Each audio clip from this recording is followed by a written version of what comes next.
There's something that happens to every business owner who gets really good at what they do. They stop being able to see their own business the way their customers see it. And that blind spot costs them more than they realize.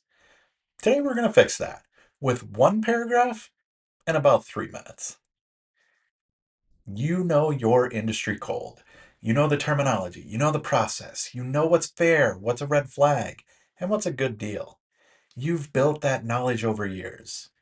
Your customers have none of it. Every time someone reaches out to you, they're starting from zero. No context, no vocabulary, just a problem they need solved and a quiet question running in the background. Can I trust this person? That gap between where you are and where they are, that's what we're talking about today. And here's the part that sneaks up on you. The more experience you build, the wider that gap gets. When you were new, you remembered what it felt like to not know things. You explained more, you checked in more, you earned trust because you were still learning how to assume it. Years later, you speak the language fluently. The process feels obvious. What's fair feels self evident. And your customers are still showing up with a blank slate, a vague worry, and a search engine. The gap doesn't close on its own, it grows. And most business owners have no idea how wide it's gotten. Here's what makes this tricky. When a customer reaches out, they're not really evaluating your expertise. They're asking a quieter question. Can I trust this person with my problem? Those are two very different things, and they call for two very different answers. Most business owners lead with expertise because that's what they've earned. Credentials, experience, the number of years they've been doing this. And that's all real. But it doesn't actually answer the question the customer is asking. Trust gets built differently. And the first step is understanding what your customer is actually thinking when they find you. So, where does the friction come from? Most of the time, it's not your process, it's not your pricing, it's not your team. It lives in the gap between how you understand your own service and how your customer actually experiences it. The terminology you use that they don't recognize, the steps you skip explaining because they feel obvious to you, the moment in the conversation where they go quiet because they don't know what to ask. That gap is invisible to you right now, and that's exactly what makes it so costly. Getting an honest outside perspective on your own business has always been hard. Customer surveys take time to design, and even when people fill them out, the answers tend to be polite rather than candid. Focus groups are expensive and almost completely out of reach for small businesses. Outside consultants can give you a real fresh perspective, but that comes with a serious price tag and a timeline that doesn't always match when you actually need the insight. Most small business owners just never get access to this. They make their best guesses, stay close to customers when they can, and hope the gap isn't as wide as it might be. Until now. Here's what changes. You write one paragraph describing what your business does. Plain language, nothing fancy. And you ask AI to think like your customer and tell you what it sees. 4 sections come back, each one from the customer's point of view, each one drawing only from what you described. No surveys, no consultants, no years of trial and error. 3 minutes and a paragraph. Let me show you exactly what that looks like. For this demo, I'm using an HVAC company. Residential heating and cooling, service calls, tune-ups, system replacements, 11 years in business. That's it. Nothing staged, nothing coached, just a plain description of what the business does. Let's go ahead and launch Claude here. Here's the system prompt I'm going to be using. You can copy this exactly. You are a customer perspective analyst.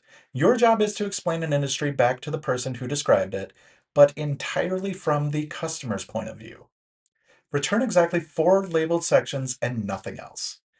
What the customer actually thinks you do, how a typical customer mentally frames this industry before they hire anyone, what they believe the service involves, what they assume about pricing, and what category they put you in. What confuses them? The parts of the industry that feel opaque, inconsistent, or hard to shop. Terminology they don't understand, processes that feel like black boxes, moments where they don't know what to expect. What quietly frustrates them? The friction they rarely say out loud, patterns they've accepted as normal but would eliminate immediately if they could. The things that make them hesitant, skeptical, or slow to act. What they wish someone would just say. The plain, honest thing a customer in this industry has been waiting to hear. The statement that would immediately build trust if someone actually led with it. Draw only from the description provided. Do not offer solutions, advice, or encouragement. Do not address the business owner directly.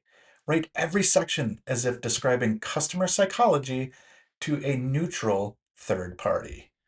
Give Claude the directions here, asking for the industry, and here's going to be our user input. I run a residential HVAC company. We install and service heating and cooling systems for homeowners.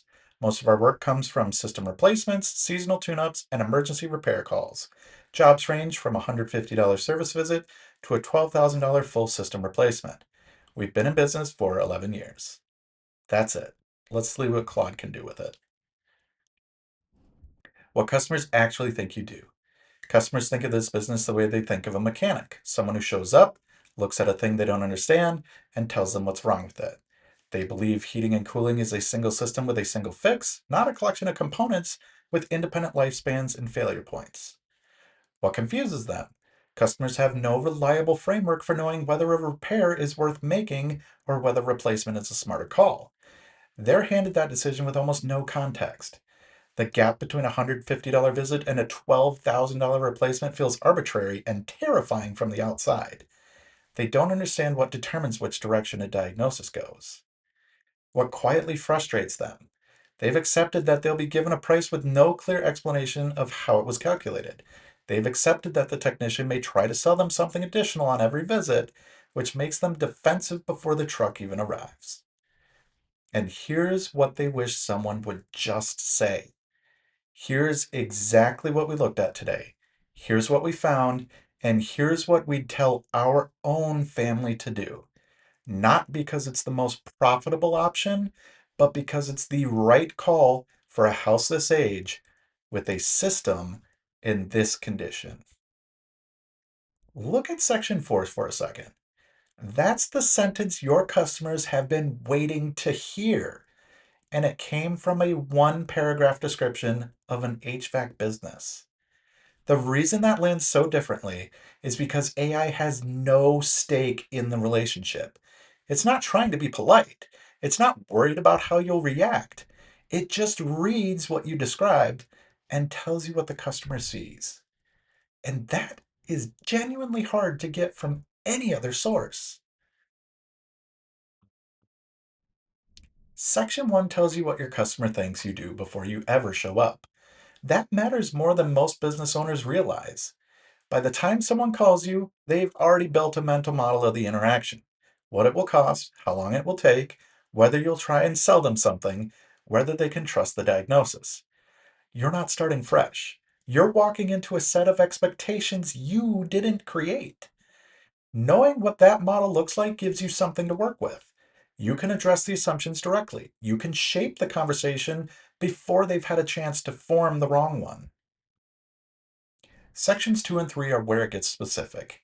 Section 2 is the confusion layer, the terminology they've never heard, the steps they didn't know to expect, the pricing structure that feels opaque even when it's completely standard on your end.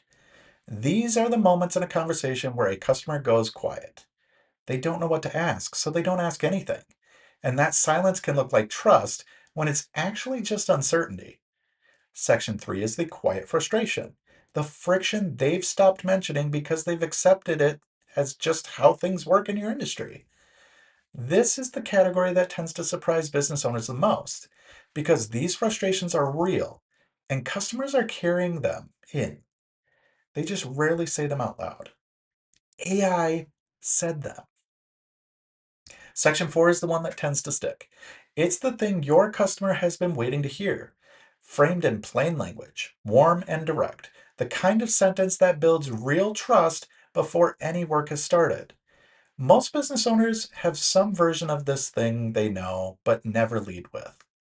Maybe it's been said internally. Maybe it came up in a conversation once and landed well. AI reads a one paragraph business description and puts it on paper. That's the moment in this demo where most people stop and say, I knew that. Why haven't I been saying that? Now, here's the part that matters. Not everything in that output will apply to your business exactly as written. Some of it will feel exactly right. You'll read it and think, yes, that's the conversation I have every week. Some of it won't fit your specific market or your specific clientele. Maybe you've already solved one of those friction points. Maybe your customers are different. That filter is yours, and it should be. AI surfaces the pattern. It reads what you described and tells you what that description signals from the customer side. What you do with that is a judgment call that belongs to you. The output is a starting point, a fresh perspective from outside your own expertise. What you build from it is entirely up to you. Every business owner who gets really good at what they do goes through this at some point. It happens gradually. You get good, you get efficient, your process gets tighter, and somewhere along the way, the customer's starting point stops feeling real to you. Their confusion feels avoidable, their hesitation feels unnecessary, their questions feel basic. That's completely normal. That's just what expertise does over time. This prompt gives you a way back to that starting point. Paste a description of what you do, run it, and see what comes back. Read it like someone who's never been inside your business. You might recognize more than you expect. And if what you find raises real questions about how your customers see you, that's exactly the conversation we have at Eau Claire AI. We help you figure out where AI actually fits, what to do with what it surfaces, and how to act on it. Head to eauclaireai.com and let's talk. Subscribe if you want to keep seeing what AI can actually do, one live demo at a time. We have new videos every week. Thanks for watching, and we'll see you in the next one.